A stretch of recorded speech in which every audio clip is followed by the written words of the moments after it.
If you like Tony Ferguson and want to see part 2, then be sure to smash the like button.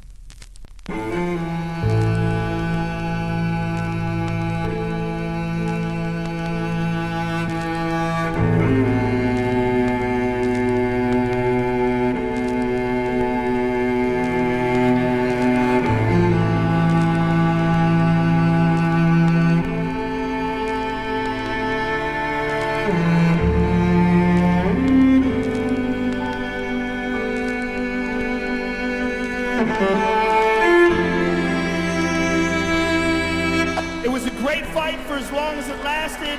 Give us your thoughts on the fight and how it all played out. I underestimated his work from the bottom, the elbows. I underestimated those elbows from the bottom. Welcome back everybody to KENAN TV.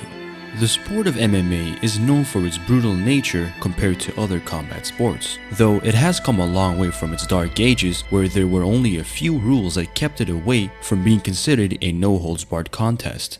The sport has since cleaned itself up, and with that, the brutal fights you once saw and the fighters that delivered them started to decrease. But there are still a few fighters out there that can bring back that image of savagery back in the octagon, most notably Tony El Cucuy Ferguson, who always seems to manage to push all of his opponents to their breaking point and leave them wearing a crimson mask, making Tony Ferguson one of those brutal fighters whose fights you cannot miss. So in today's video, let us take a look back at opponents before and after fighting Tony Ferguson.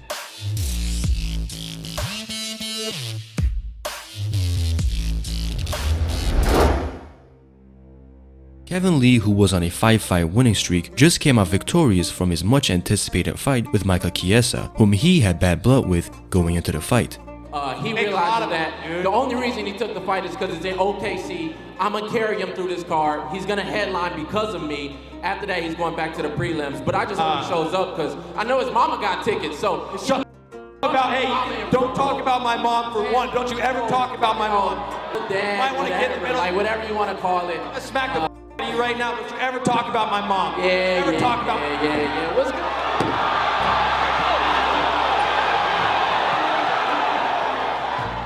He managed to submit Chiesa in the very first round, and he was about to secure himself a big step up in the division, fighting Tony Ferguson for the interim UFC lightweight title. Tony and Kevin were getting very heated with one another as the trash talking grew going into their title fight at UFC 216. One thing my question was when he had you in that 100%, when he DDT'd you, did it hurt? What was going on in your head as soon as you guys slammed on the mat?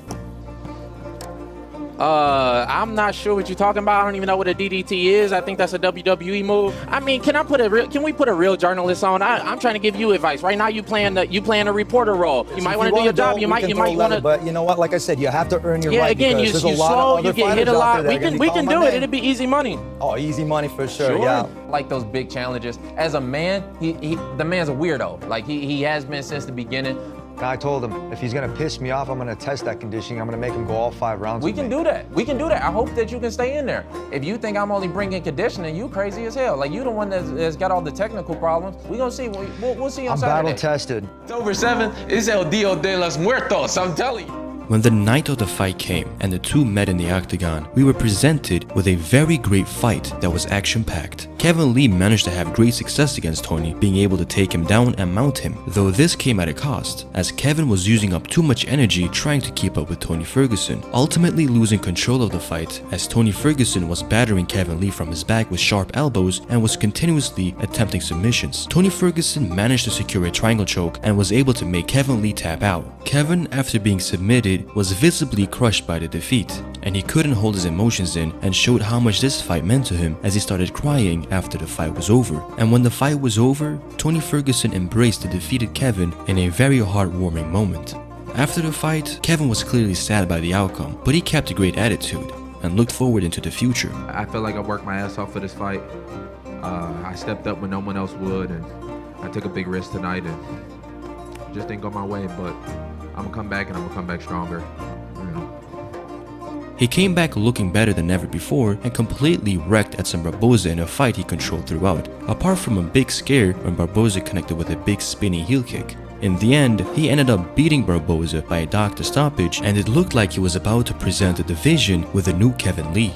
Unfortunately for him, he ended up losing to Ally Quinta, and he then decided to move up to the welterweight division facing Rafael dos Anjos. In that fight, Kevin Lee got submitted in the 4th round, and so he came face to face with a make or break moment. Another loss for Kevin would send him into obscurity in the UFC, so when he got matched up with the rising prospect Gregor Gillespie, many believed that Kevin Lee would lose to the undefeated contender and get cut from the UFC. So it was very clear that Kevin had to try and change his game by moving camps and joining Firas Zahabi, who was the head coach of Georges St-Pierre. Kevin managed to pull off one of the most brutal knockouts of the year, as he sent Gregor down stiff with a beautiful counter to Gregor's jab that was then followed up with a heavy head kick. Once again, Kevin looked like he reinvented himself and that he was about to launch himself back to the top of the division. My back was against the wall. I'm coming on here taking on the most decorated wrestler in this division, and I wanted to put on a show. As he got matched up with Charles Oliveira, Kevin once again had his momentum cut short with another submission loss. So after his fight with Tony, Kevin lost 3 out of his following 5 fights. Now being 27 years of age, Kevin is in a weird spot in his career, being neither a prospect or a top contender. So Kevin has decided to take off some time from the sport, and I believe it could help him to come back stronger than ever before. But that is something only time will tell. So I am wishing Kevin Lee the best of luck in the near future. It will be probably a good minute before we see you again. So is it about really just getting your head in the right place, taking some time? Yeah, it's gonna be maybe a few years or so.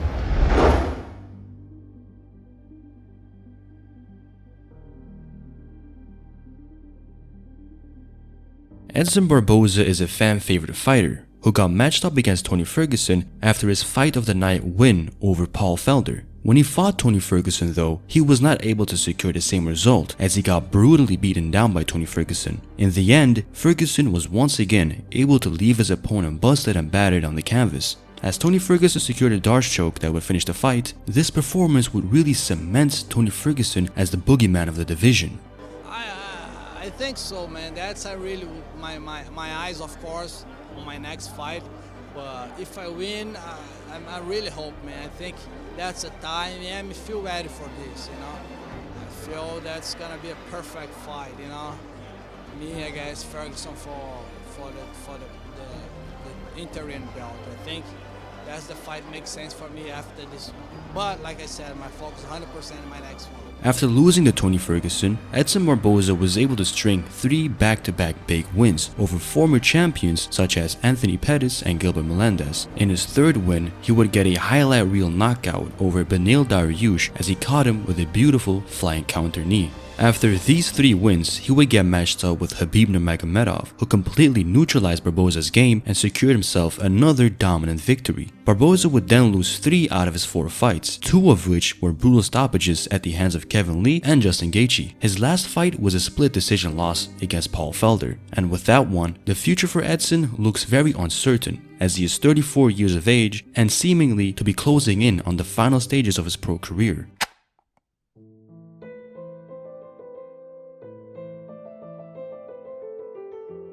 Former WEC and UFC lightweight champion Anthony Pettis is a long way removed from his prime years, where he was on the top of the UFC's lightweight division, winning the UFC lightweight belt as he defeated Benson Henderson once again. From there on, he was able to defend his world title once by submitting Gilbert Melendez. However, after that victory though, Anthony's career would take on a very inconsistent turn, losing 4 out of his 7 fights ever since losing the world title against future champions such as Eddie Alvarez and Max Holloway. When going into his fight with Tony Ferguson at the biggest pay-per-view of the year, which was the UFC 229 pay-per-view between Khabib Nurmagomedov and Conor McGregor, which had Tony Ferguson and Anthony Pettis as their own co-main event. So in this big moment, Anthony Pettis knew that if there was ever a moment to bring himself back into the spotlight, that it would be this fight. Unfortunately, he was facing Tony Ferguson, as he put on a brutal display of elbows when he busted up Anthony Pettis in their fight. Pettis had his moment in the fight where he was able to momentarily hurt and drop Tony Ferguson, but Tony was quick to recover and put the pressure back onto Anthony Pettis. With all the damage Anthony was taking in the fight, and plus breaking his hand, he had no other option but end the fight on his stool and live to fight another day. And so he would, moving up to the welterweight division where he would knock out Stephen Wonderboy Thompson, who was ranked number 3 at the time, in a very spectacular fashion with a come-from-behind one-punch knockout as he bounced off of the cage and knocked Stephen Thompson out with a Superman punch. But just as it seems to be the theme in Anthony's career in the last 5 years, after each win he would lose his next fight. This time against none other than the returning fan favorite Nathan Diaz, who dominated Pettis all fight long. Pettis' last fight was on the Conor McGregor vs Donald Cowboy Cerrone card, where he would once again come up short against Carlos Ferreira. Now, looking into the future of Pettis, I personally believe that we have already seen the best of Anthony. As he's growing older, his youthful fighting style seems to not come as easily as it once did. Therefore, I see Anthony Pettis entering the closing chapters of his pro career. Hell yeah, I had a great time. I'll do it again. I broke my hand. The one I hit him with, broke my hand, man. So I tried to put him away. It started hurting when I was throwing it, so I lost a big weapon in there. But no, ain't no fucking excuses. Tony's a tough Mexican, bro. Thanks for the fight.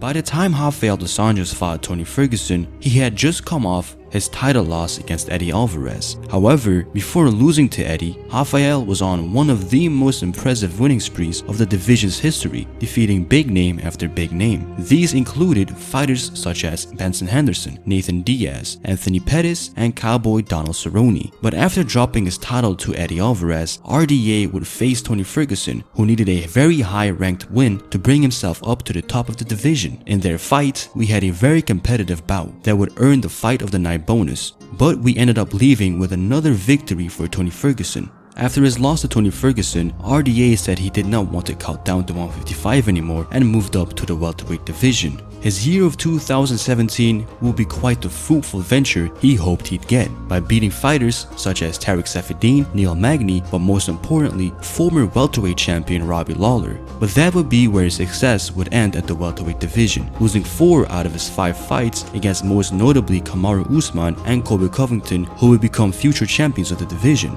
He would then get a victory over Kevin Lee, but he was an unranked welterweight making his debut at the division. After that fight, he would lose back-to-back to Leon Edwards and Michael Chiesa. And right now, I don't believe he could capture championship gold at the welterweight division, since 3 of the 4 top contenders of the division were able to beat him. And plus, being 35 years old, I believe it is safe to say that we will soon see the final fights from RDA's career.